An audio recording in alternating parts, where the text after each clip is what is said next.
President Joe Biden is getting ready to deliver his first State of the Union address, and it's already undergoing some major rewrites. Tonight's remarks were initially going to tout strides made in the COVID-19 pandemic and next steps in his domestic agenda. Now a focus of his remarks highlighting the brutal attack on Ukraine and sanctions on Moscow try to stop their advance. And joining us now to discuss this big speech is Stephen Caliendo, professor of political science at North Central College. Professor Caliendo, as always, thank you so much for being here. Good to see you, Tia. We have a lot to talk about today. What do you expect the president will say about Ukraine, and how important is this moment for calming an anxious nation during what is a fraught geopolitical moment?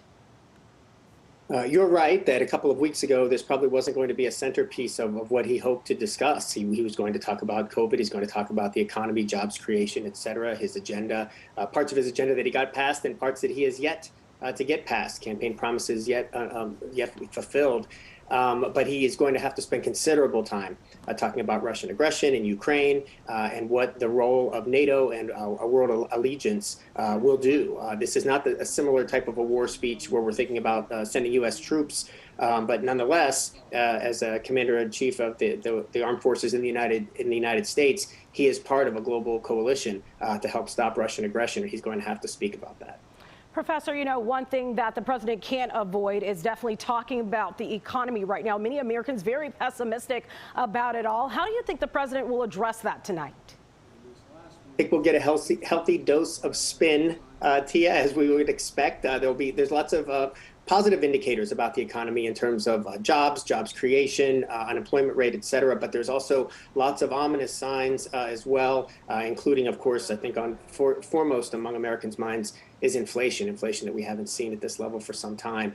And so we're going to certainly have to hear something from the president about whether he has plans to address that through policy, or whether or not he has ideas about how the Fed ought to be addressing this. But there's a lot of complicated aspects to this, and the degree to which he's able to put that in a digestible form will go a long way toward how this speech is covered tonight. In terms of the poll numbers, we know the president not looking too good in terms of those numbers right now. Midterm elections are really going to start ramping up here over the next few weeks. And if poll numbers are to be believed, it could be bad for Democrats. What do you think the president will say to rally the troops and get voters excited for his agenda once again?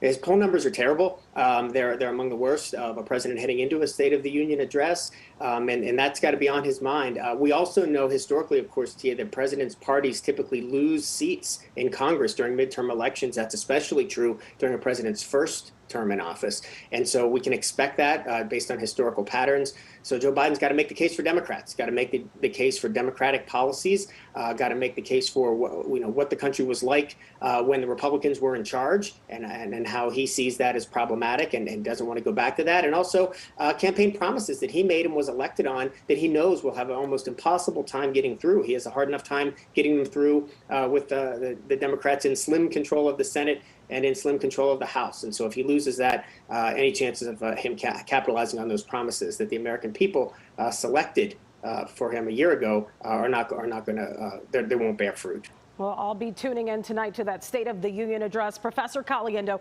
thank you so much for joining us here on First Step 4.